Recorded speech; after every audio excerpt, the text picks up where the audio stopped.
You're listening to the Health, Tech, and Wellness Podcast, where we cut through the noise and get straight to what really works for real people. This is more than just losing weight. It's about gaining life and doing the things you never thought you could do, building lasting confidence and creating a body and mind you truly love. I'm your host, John Adams. I've spent years refining a transformative, sustainable plan that's realistic, balanced, and proven to work. I've lost over 100 pounds using this plan, and I'm on a mission to share the strategy that changed my life and help others by sharing what I've learned to help build the life they truly deserve. Welcome to episode 4 of the Health, Tech, and Wellness Podcast. I'm your host, John Adams, and I'm thrilled to have you here today. If this is your first time, welcome. This is where we focus on cutting through the noise, no gimmicks, no quick fixes, just real strategies for building a healthier, happier life. For those of you who have been tuning in since the beginning, thank you so much for coming along this journey with me. Today's episode is about truly powerful concept that I believe holds the key to success, not just in weight loss, but in almost everything that we want to achieve in our life. This is something I've personally had to wrestle with and ultimately embrace in my own journey. So let me ask you this. If I told you that there was just 2 words, just 2, that could be the secret to almost anything you want to achieve in life, would you believe me? I know, this kind of sounds like a sales pitch. Stay with me. These 2 words are often overlooked, especially in the world of weight loss and health. They're words that can kind of feel a little counterintuitive at first, but they're incredibly powerful once you truly understand them. The words are acceptance and balance. First off, acceptance, not perfection, not willpower, and definitely not punishment. It's about accepting yourself, your body, and your journey exactly as they are right now. And I know some of you out there are already thinking, John, what are you talking about? This is a weight loss podcast. What you're just saying sounds like giving up. In fact, this is the foundation for lasting success. I'll be honest with you. This wasn't an easy lesson for me to learn either. When I first started this weight loss journey, I'd reached 311 pounds. After years of riding the fad diet roller coaster, losing weight only to gain it back even more each and every time. But everything changed when I developed the 95-5 lifestyle that I live on today. A sustainable and balanced approach that helped me lose over 100 pounds and counting, and more importantly, keep it off for years. Let me tell you this. Losing weight in your 40s comes with its own unique set of challenges. This plan has made all the difference. At first, I kept hearing people say, John, your approach is great. Losing weight slowly gives your skin time to tighten up. And I thought, yeah, that makes sense. I'm so glad I'm doing it this way. But guess what? No, not in your 40s. I was frustrated. I mean, come on. I'm putting in all this work and things still aren't snapping back into place, if you know what I mean. But here's the thing. No one sees that stuff except my loving wife, and she could care less. So why was I letting it bother me so much? Once I came to terms with the fact that my goals needed to be about my health and not about vanity and loose skin, I felt a massive weight lift off of my shoulders. I stopped worrying about what didn't matter and started focusing on what did. So if you're struggling with similar frustrations, just know you're not alone. And trust me, when you shift your focus to health and not how you look, it's a game changer. Here's the reality. Some people have had abs since they were 5 years old, and there's almost nothing they can do to get rid of them. Meanwhile, others could do 40 hours of cardio a week, not eat a single carb, do thousands of sit-ups, and still only see a faint outline of an ab. It's just the way it is. Genetics and age, they play a huge role and fight against us. It's like trying to swim upstream in a river. It's exhausting and frankly, unnecessary. So what should we focus on instead? Goals, but not just any goals. The best goals are related to your health and your activity, not your appearance. Think about it.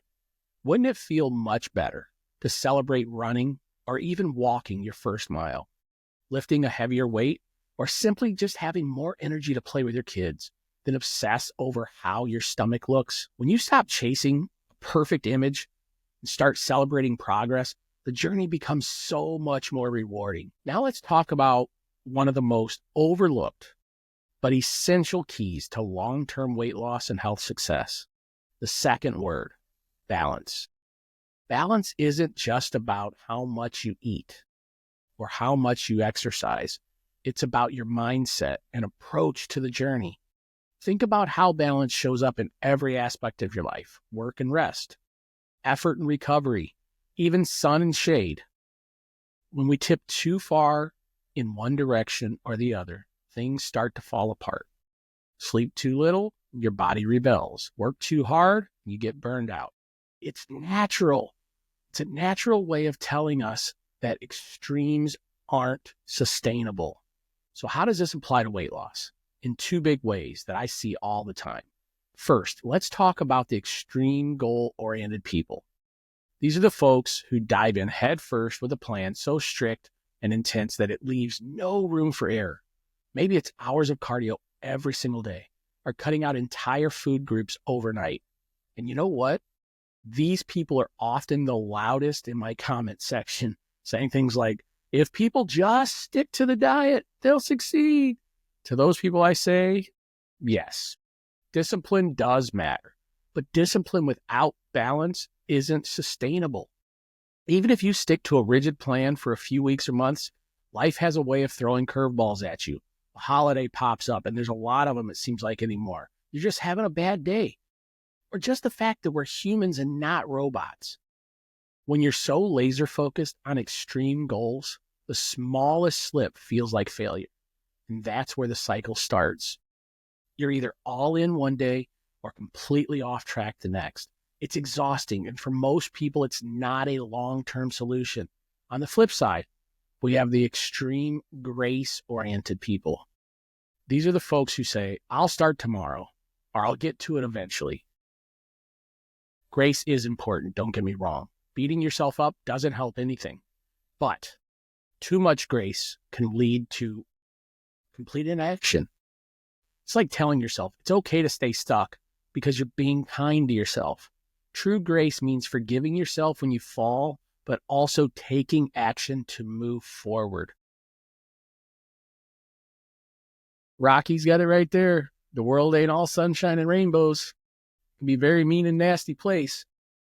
And I don't care how tough you are, it will beat you to your knees and keep you there permanently if you let it. You, me, or nobody's going to hit as hard as life. But it ain't how hard you hit. It's about how hard you get hit and keep moving forward. How much you can take and keep moving forward. That's how winning is done. That's why it's there, guys. That's what it's about. I've been on both sides of this scale. Trust me, that's why I got it. That's why I worked so hard to get where I am today. Because guess what? I've been on both sides of the scale. That's how I got to 311 pounds and an A1C of 13.4. I swung between being all in on an extreme diet or giving myself way too much leeway when I failed. Neither approach worked. What finally clicked for me, really, was finding the middle ground, the balance between discipline and grace. That's where my 95-5 lifestyle came in. It's not about being perfect, and it's not about never slipping up. It's about staying consistent enough to see results while allowing for those moments when life happens. It's about barely tilting the scale in your favor, just enough to keep moving forward without burnout. So let's think about this together. Are you someone who's too goal-oriented, piling the pressure on and setting yourself up for burnout? Or are you leaning too much on grace, letting it just keep you from ever really starting? Finding balance means recognizing where you are on this scale and making small adjustments. If you're all in all the time, ask yourself this. What would it look like to take just one rest day or to enjoy just one slice of pizza without the guilt? And if you're stuck in grace, ask yourself this. What's one small action I can take today to move forward in my goals? Better yet, set your first goal. What do you need to do to start that first goal? Here's the truth. Balance is the secret to success, especially when it comes to getting healthy. It's not flashy. It's not exciting, and it doesn't promote overnight results, but it works. And when you strike the balance between discipline and grace, you'll not only lose weight, but also gain something so much more important, a lifestyle you can actually live with. So now let's dive in to see what this balance looks like in practice and how you can start applying it today. So let's break it down into 3 simple steps. Step number 1, set meaningful goals. Choose goals that focus on your health, your energy, and your strength, not just appearance. For example, aim to increase your stamina, improve your flexibility, or lower your blood pressure. Or in my case, lower your A1C, lose a bunch of weight. Set meaningful goals. Step number 2, reframe your mindset. Start seeing your body as an amazing machine that deserves care, not punishment. Diets are like punishment for being fat, for overeating all of your life, for having that couple years of mistakes. Stop it. Step number 3, celebrate the small wins. Did you drink more water today? Did you get outside for a walk? Did you resist the urge to beat yourself up over a small setback? These are wins. Embrace them. At the end of the day, it's about showing up for yourself, not perfection, but consistency. You're not in competition with anyone, and there's no finish line when it comes to your health. This is a lifelong journey. Thank you so much for tuning in to episode 4 of the Health, Tech, and Wellness Podcast. I'm excited to share that our new schedule is officially set. Weekly episodes will launch every Friday at 3 p.m. If you follow me on YouTube, Facebook, or TikTok, you'll also find bonus content that's fun, engaging, and sometimes even ties into what we discussed on the podcast. But trust me, I try to keep it a little more fun. The links to all of my socials are going to be down below in the show notes, so make sure to check those out. I hope today's episode gave you a fresh perspective on acceptance through balance. If this resonated with you at all, I'd really appreciate it if you share this episode with someone who might need it too. And don't forget, hit that like button, subscribe, and leave a comment. It really helps us reach more people who are ready to ditch the gimmicks and embrace real, sustainable change. Together, we're building a community focused on real results, genuine support, and no shortcuts or gimmicks. This isn't just about weight loss. It's about creating a healthier and happier you. Until next time, stay healthy, stay balanced, and keep driving forward.